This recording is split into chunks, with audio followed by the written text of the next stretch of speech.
Hey, welcome back to The Pursuit of Being a Stand-Up Leader. I'm Jared Whitman. I'm here with John Russell of The Business Source, and we are breaking down his book, chapter by chapter, Be a Stand-Up Leader, the ABCs of Getting the Job Done Right. John, today's topic is one of your specialities. It is. Radio advertising. It is. I was lucky in that I was born into the business because my dad was a big radio guy. My mom worked at the radio station. I didn't know that. Yeah, my whole family worked there. It was a family business. You know, so a lot's changed in advertising over the years. Yeah. And depending upon who you talk to and what their perspective is in the market in relationship to advertising, radio can be a really important tool. Yeah. Or for a lot of people, it's fallen off the map.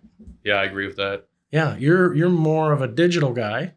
Yeah, more about demographics getting directed into marketing and optimizing spend. Radio can be very expensive, and some of the companies that I've worked with and talked to have tried radio. Probably hasn't done it effectively or the correct way. Right. Which you've talked to me about that several times. Right.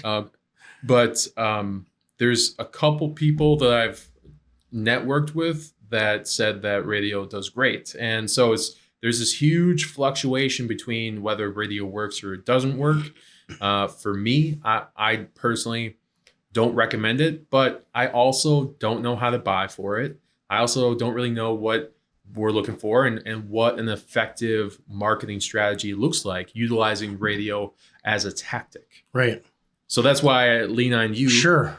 When it comes to radio advertising. I understand your skepticism because you've never had the chance to use it correctly. Correct. And neither have your clients. Yeah. Because any business owner that says, I tried it and it didn't work, that's a cliche I've heard 1,000 times. That's usually how it goes. And it's because they weren't coached correctly. Can you take us through the process of what it's like to, I guess, let me rephrase. Can you take us through the process of the importance of radio advertising, like the benefits of running it and how to run it in a beneficial manner? Yeah. The first thing that I need to remind people is that it's a mass media. It's a branding vehicle for the population.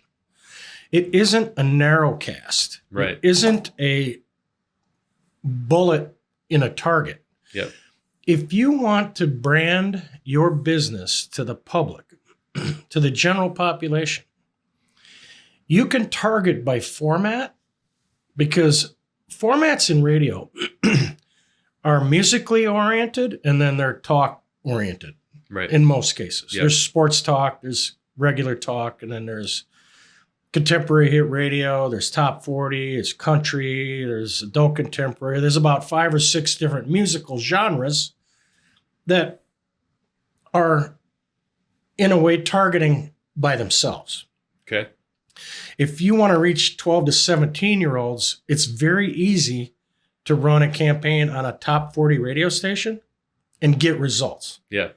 Okay, so I believe it's very targetable in terms of the masses. Okay. You're not going to get somebody who lives on Fifth Avenue who's 23. I mean, we're not talking about a Facebook delivery vehicle. You're looking at like whatever the attendant length is of the network. In Madison, Wisconsin, where we're at, Dane County has somewhere between 500,000 and 750,000 people.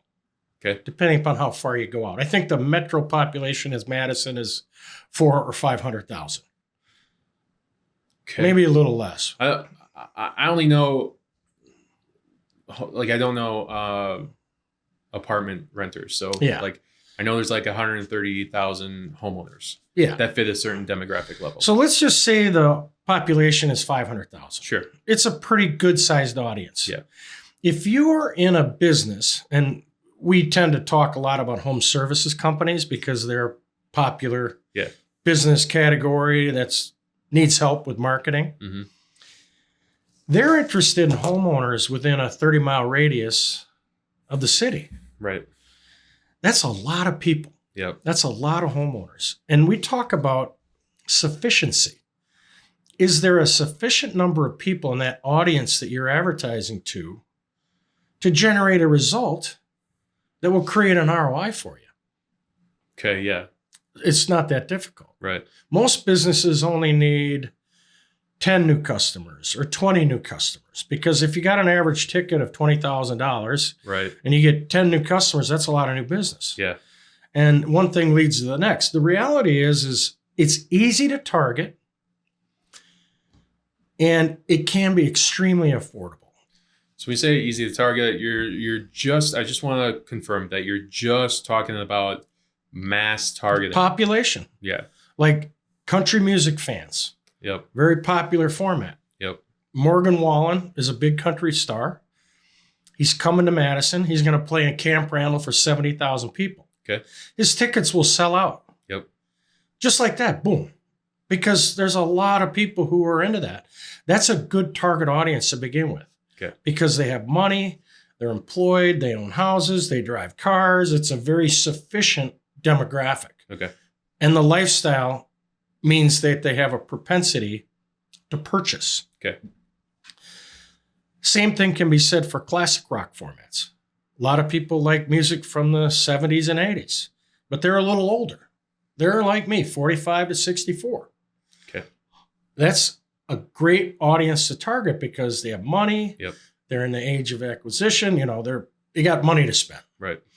But in order to get to the root of the matter, you'd ask me about tactics. Mm-hmm.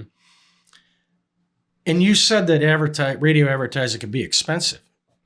I think like if you take a look at a home service company that has a budget of $500,000, when I approach a marketing strategy, I look at, let's figure out what the demographics are. Let's figure out where we're going to target, and then let's target those people, connect the brand to those prospects as often as possible throughout the year. And usually that eats up a lot of the budget. And then my perception is that radio could be over $100,000. That's a lot of marketing spend that could be taken away from something that's more directed. Yeah, that's a misconception. Okay. The reality is in my lifetime, over 3 decades of working with small and medium-sized business owners, the average ad budget that I worked with was between $20,000 and $50,000 a year. Total? Yeah. Okay. Yeah. Now, you're not going to be the biggest advertiser on the radio Right. every day. Yeah. But what you need to do is to carve out a niche in the radio schedule. In the radio advertising world, the time slots are called day parts. Okay. 6 a.m. to 10 a.m. is prime time, morning drive. 10 to 3, beautiful day part, targets people who are at work, people who are driving around during the middle of the day, people that are up and doing something. Most of those people are workers. Right. Another day part that people like to target is afternoon drive time. Okay. 3 p.m. to 7 p.m. or 3 p.m. to 8 p.m. It's really 3 to 7. Okay. Radio stations stretch it out to 8 so they can fit in more commercials at a higher rate. Gotcha. And then there's the evening day part, which is 7 p.m. to midnight. Okay. Which reaches an entirely different demographic. You want to reach younger people, Right. who are going out to dinner, who are going to movies, going to shows, going to see people.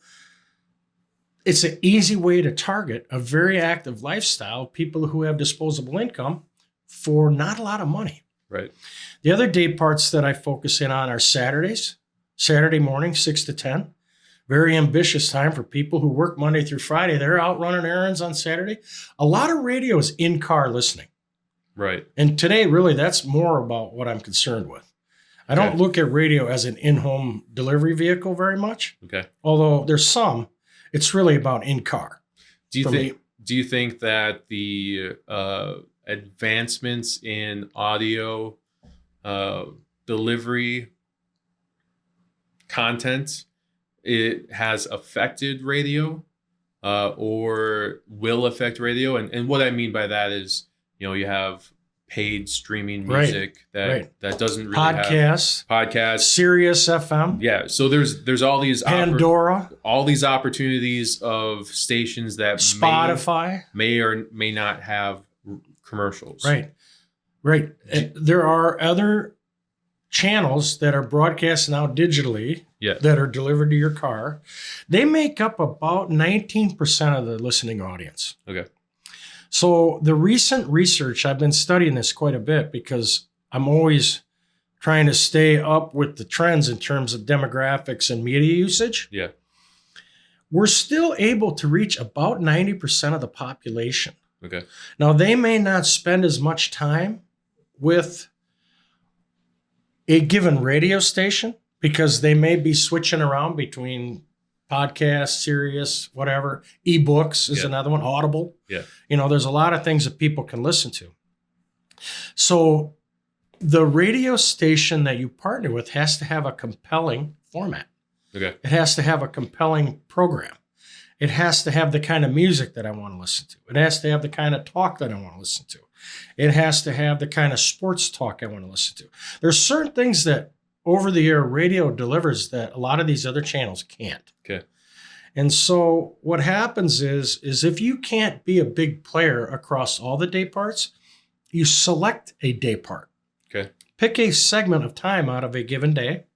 And, let's just use Saturday mornings, 6 to 10. Sure. I like to run my commercials for my clients between 7 and 10. Okay. Sometimes I start at 6, depends on the price. But the reality is I can be the biggest advertiser on the radio from 7 to 10 every Saturday on that radio station. And so that is a frequency. Yeah. So let's talk about reach and frequency. Right. And how does that involve? The key to success with radio advertising is reach, frequency, and consistency. Okay. I heard again today, Gary Vee was talking about delivering content, which is what we're talking about here.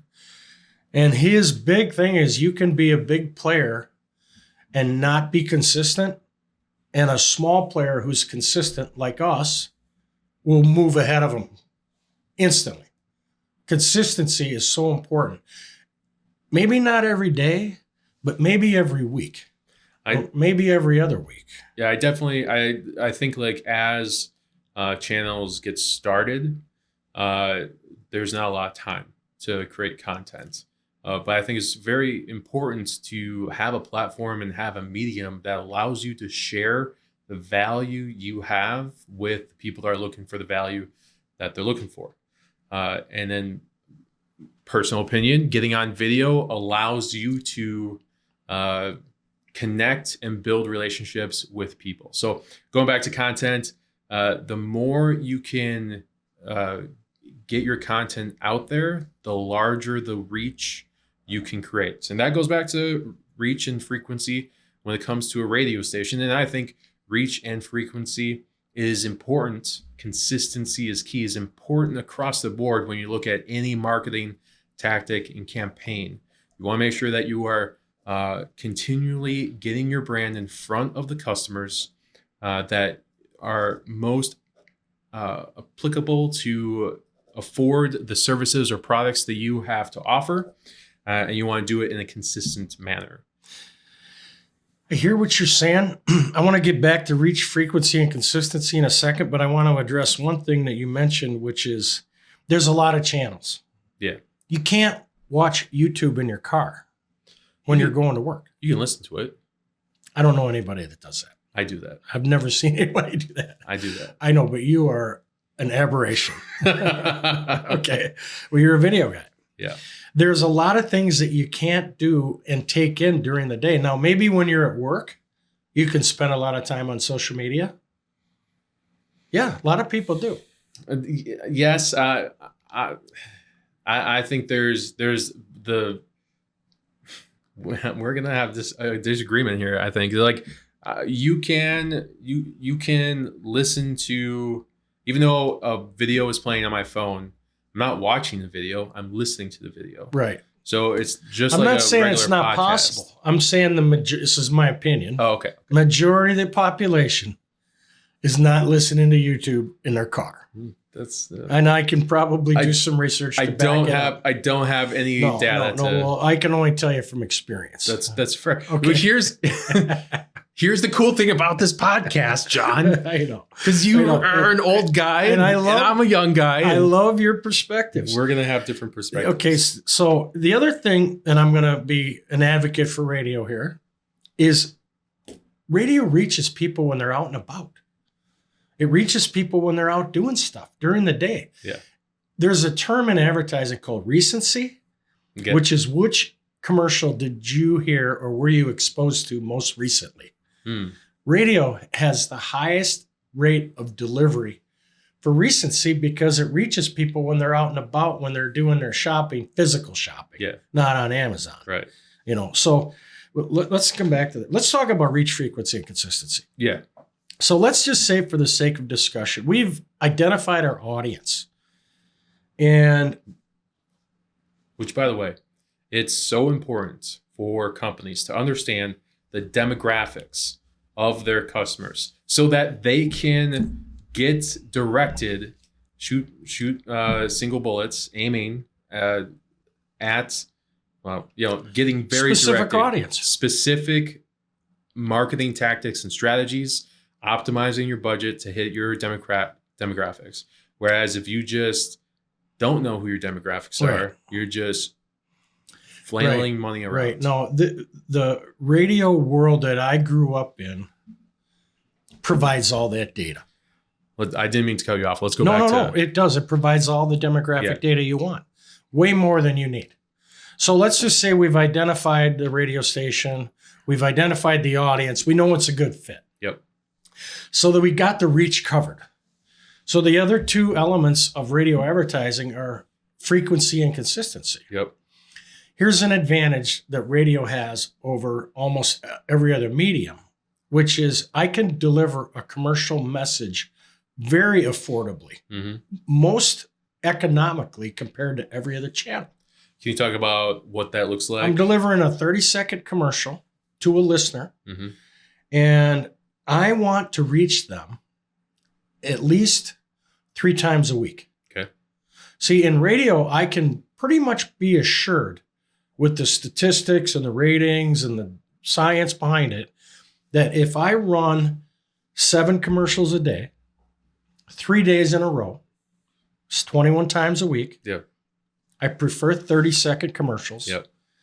Unless you have something to say that's extraordinary that takes 60 seconds, which most people aren't that long-winded. And you know how people's attention span is. Right, yeah. Right. So 7 times a day, 3 days in a row, 21 times a week. I learned this all from Roy Williams at Wizard Academy. I didn't invent this. Yeah. But this has also been scientifically proven by Nielsen and these Arbitron and these other big research companies. Yeah.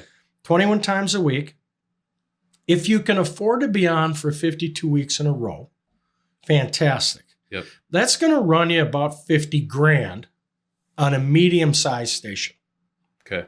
If you want to be on the top radio station, the one with the biggest audience, let's say in a market of 500,000, the top radio station has a listening audience of, let's say, 100,000 people. You're going to pay a premium for that. Okay. You don't need to be on the biggest station. Right. I prefer not to because it becomes cost prohibitive because they could charge whatever they want. Right. So I go down to the second or third station, which still reaches maybe not 100,000, but maybe 50,000. Okay. Is that a sufficient number of people? Yeah. Yeah, it's a huge number. Yeah. I'm only looking for 10 new clients, let's say. Yeah. So I now have a campaign that's running in front of a very specific audience, targeted, with a frequency of 3 every week, consistently for 52 weeks a year.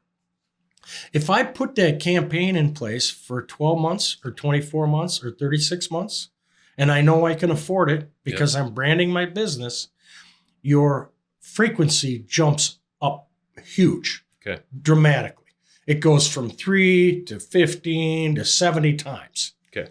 Your ability to deliver a specific branding message to a target audience 70 or 100 times over the course of a year is unmatched.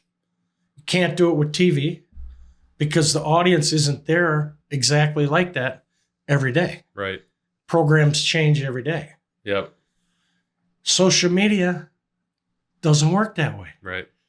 You can't deliver unless you're paying for a Facebook campaign or you're paying a high amount, because it costs a lot more to develop a reach, frequency, and consistency branding campaign on streaming channels. You can't hardly do it. You can't do it.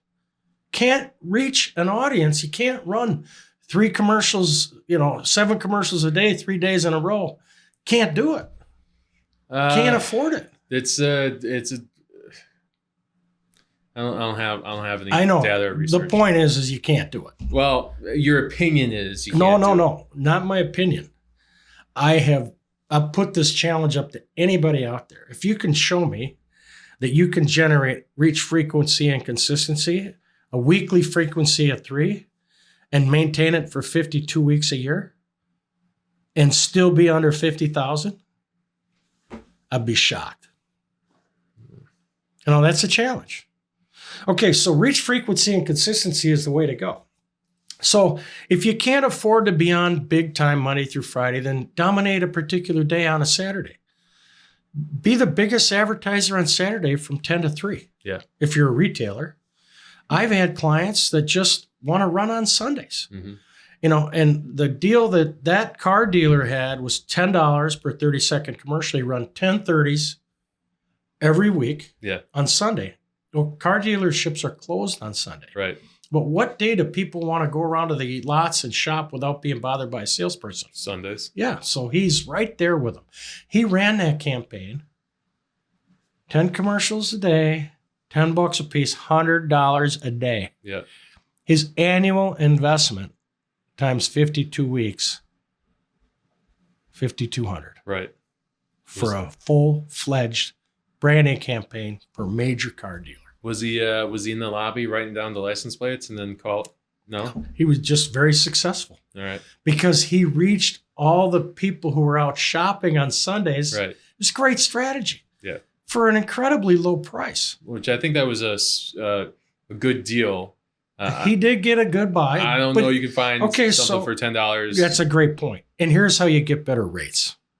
Tell us how you get better rates. Okay. Having sold advertising, having bought advertising as a buyer. Yeah. I've done both. Which, by the way, I think that makes it so much more prevalent for yourself and your, another. I've seen both sides of the equation. I know what goes on behind the scenes in the radio world. Yeah. And they can't bullshit me. I'm just saying. I don't think anyone can bullshit you. No, well, most of the people in radio advertising today haven't had the training that I've been gifted with. So if you commit to a long-term contract, now granted, you need to be able to afford to pay your bills every single month. Right. You're committed. Okay. Long-term contract. Let's start with 12 months. Mm-hmm. They're going to give you favor because you're a committed advertiser. And they get the money. Yeah, they don't have to resell you every week. Yep. Okay, so long-term contract. You got to pay your bills by 45 days. Okay. The way advertising works is net due 30. So you're going to have to run them in January, and that bill's coming in February, and you got to pay it by March 1st. Yep. In theory. So the other thing you want to do is make an agreement that you're going to pay your bills not only on time, but quickly. Yeah. And that's a big deal. Okay. Long-term contract. I'm paying my bills on time.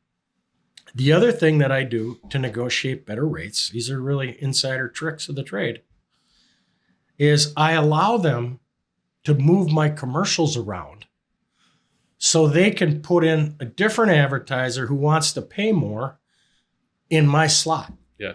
I give them flexibility. Yeah. The term in advertising is called preemption. Okay. my commercials are going to get preempted by another advertiser who's paying more. I give the radio station that authority. So does that mean that they don't run your commercials? They're going to move that commercial. Good question.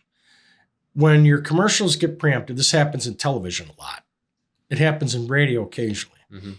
If my commercials get preempted, my deal with the radio station is they're going to make that commercial good in another day part with the same audience rating. Okay. So I'm not going from morning drive to midnight. I'm going from morning drive one day to morning drive another day. Okay. It's in a like time. You're defining the audience, you're defining the time, but they can move it. Yeah, you can move it from Monday morning at 7:45 to any other day in the week, Monday through Friday at 7:45. Okay. I'm okay with it. I'm giving them flexibility because I'm building frequency over the long haul. Right. Because my clients are branding long haul. Yep. This isn't a sale campaign. Right. There's relational ad campaigns, which are branding oriented. Yeah. And there's transactional campaigns, which are transaction oriented, sale oriented, retail oriented, time sensitive. Okay. Like if I'm having a big spa sale at the Coliseum this weekend. Yeah. They're going to flood the airwaves with, got to come in by Saturday. The doors open at 8. After Sunday, it's over. Yeah. And that's a different story on how to do that transactional advertising. That's a different approach. Right. So let's take a look at ad copy. Now, you're hitting them with all this frequency. You're reaching your targeted people. Are you going to run the same ad copy? It's a great question. Over and over. Wow. Over the course of 52 weeks or 24 months or 3 years. It's a fantastic question. I'm glad you asked it. Creative in the production of radio advertising commercials is probably the single most important aspect of radio advertising. Yeah. If you have bad creative, non-interesting, non-entertaining, drone on about nothing, the listener's going to tune you out in a nanosecond. Great creative always entertains the audience, and always the intro of every radio commercial, the goal is to get them to listen to the whole commercial. So when you're branding, you're almost always telling stories about the origin of the business, about the solutions you provide through the lens and the eyes of the customer you're trying to attract. You want to make the customer the hero, right? Or somebody is going to be the hero. Yeah. The company might have a person on the staff that's a hero that's going to come to your aid in an emergency. Yeah. But the stories need to be told through the eyes of the consumer, because the people that you're talking to are like them. Right. Like-minded individuals. The more you can build a relationship between the brand and the customer, the more connections you can create between the brand and the customer. Yeah. So testimonials are big. Yeah. Stories about how the business started are big. Why did a company start to begin with? What was their motivation? What problem were they solving that was important to the community? Right. And then it goes beyond that, because I want to talk just a little bit about jingles. Okay. Have you ever had a client use a jingle? No. It's a pre-produced musical image. Yes. With a sing in, hey, it's all about us, whatever the jingle is. Yeah. Jingles are very memorable. And if you open a commercial or close a commercial with a musical image that's consistent in every single commercial, people will begin to recognize that ad for that company. Right. Without even having to tell them. Right. So something else that's a little bit more complicated, but I'm only going to touch on it briefly, is how the ear works and how the psychology of hearing transfers messages from your short-term memory to your long-term memory. Mm-hmm. Not every medium has the ability of the power of the human voice. Okay. I think that's probably one of the single most important things about video, TV ads, and radio in particular. Yeah. Because musical images and radio commercials produced well get transferred more easily from short-term memory to long-term memory, which is why people use radio as a branding tool, because it gets stuck in their memory. And when they have a triggering event occur at a later date, their brain is going to reach into their long-term memory and look for the business that solves that particular problem. Right. People don't buy unless something breaks. Right. Or until they need something. Now, there's another category of people who buy because they want. Right. And those are luxury items. Those are optional type scenarios. Yep. It's the same thing. But when you go to think about, like, if you needed a new microphone today, where would you go? Amazon. Okay, well, that's the first thing that pops into your brain. If you needed new tires today, where would you go? Weber tires. Weber tires in Sun Prairie. Yeah. They're famous. You know, they've never advertised. Yeah. You know why? Because they have the lowest price, and everybody, and you and me and everybody else knows it. Yeah. So you got to go check out Weber tires because everybody knows that they're the place to go. First come, first serve means first car there in the parking lot. Right. Yeah. I did not know that. That's a pretty cool business. It's amazing that place has done so well. It's very systemized. Word of mouth. Yeah, word of mouth. 100%. System. When I got my tires there was by the time I arrived, there was like 20 cars in the parking lot. They have the lowest prices on tires anywhere. That's why I went there. Most people know it. Let's you touched on Jingles. Yeah. Let's talk about kind of co-op advertising. What is that? And if you're a manufacturer and you carry a major brand, yeah. Let me think of one off the top of my head here. Lawnmowers, Toro lawnmowers. It's a big brand, right? Mm-hmm. If I sell 100 Toro lawnmowers during the year, 2% of that I'm going to get back as a dealer to use next year towards advertising. Okay. So any equipment-based or service-based that uses a certain product, a name-branded product, probably should talk to the rep if they're not getting any co-op advertising. Co-op isn't available across the board. It's not. Okay. I did not It's know only that. for companies that actually provide that. Okay. And ultimately, you're paying for it anyways. But the reality is you get 2%. And if it adds up to, let's say you got $10,000, it's a 50-50 fund. Okay. So I have $10,000 in co-op accruals for Toro. If I spend 10, I get 10 more. Okay. 50-50. Okay. Now I have a $20,000 Toro ad campaign. Oh, okay. Okay. It's like a match. The problem is they tell you what to run. It's all about Toro. So it can only be about Toro. Yeah. No other brands involved. Can you have your brand on there? Yes, you can include your business. They usually leave you room at the end for what they call a tag, 5-second tag, brought to you by Joe's Toro dealership or whatever. Sure. But the problem with co-op advertising, while it's free money to promote that brand, Free money. yeah, it doesn't really lend itself to promoting your brand. Right. It's all about them. Yeah. I've seen in a non-specific radio co-op, like I think it really depends on the company. Like Generac, for example, they have specific ways to represent their brand. Right. A 28-page sheet on, Yeah. packet on. Right. They probably what you do can do co-op. and what you You can't can do. spend it in a lot of different ways. Right, right. There's another brand that I'm familiar with, Armstrong. They do heating and cooling units. Okay. They didn't really care, so they didn't need to have co-branded billboards or anything like that, which was nice.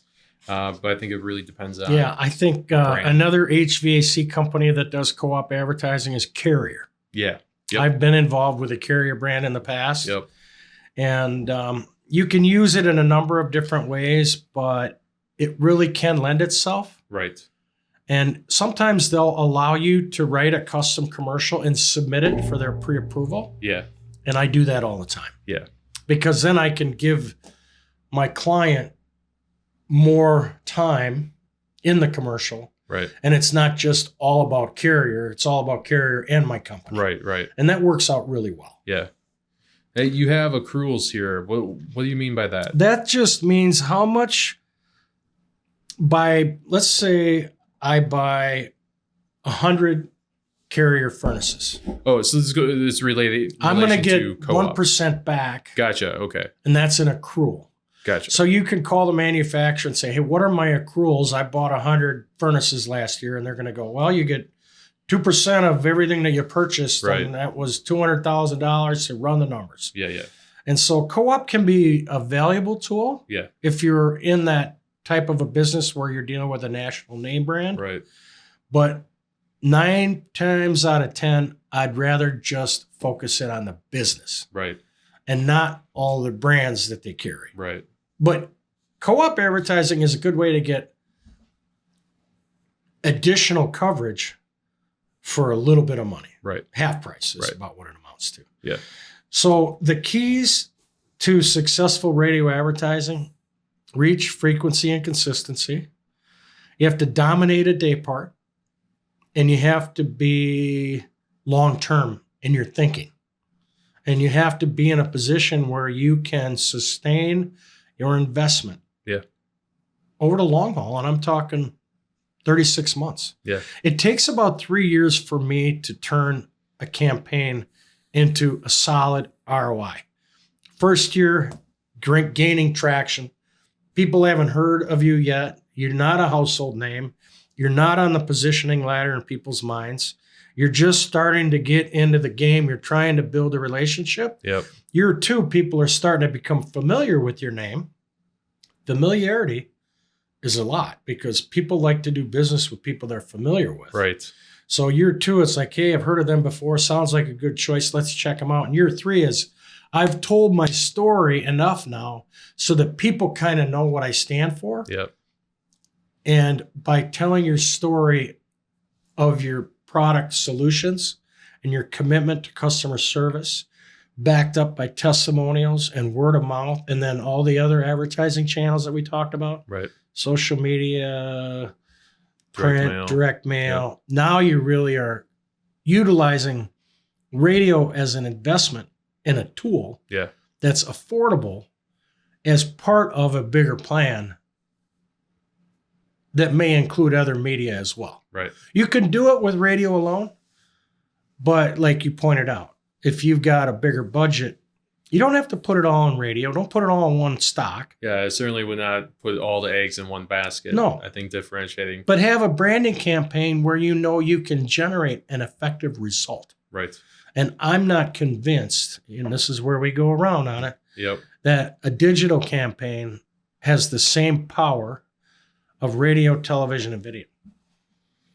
I think like you're saying PPC and like Google products. You don't build relationship with PPC. Yeah, no, That's a transactional equation. It's I have an emergency. I need your services. You're the first person that or you're the first person that called me back. There's nothing wrong with transactional results. Right. The problem is, and I equate it to people who are addicted to a drug.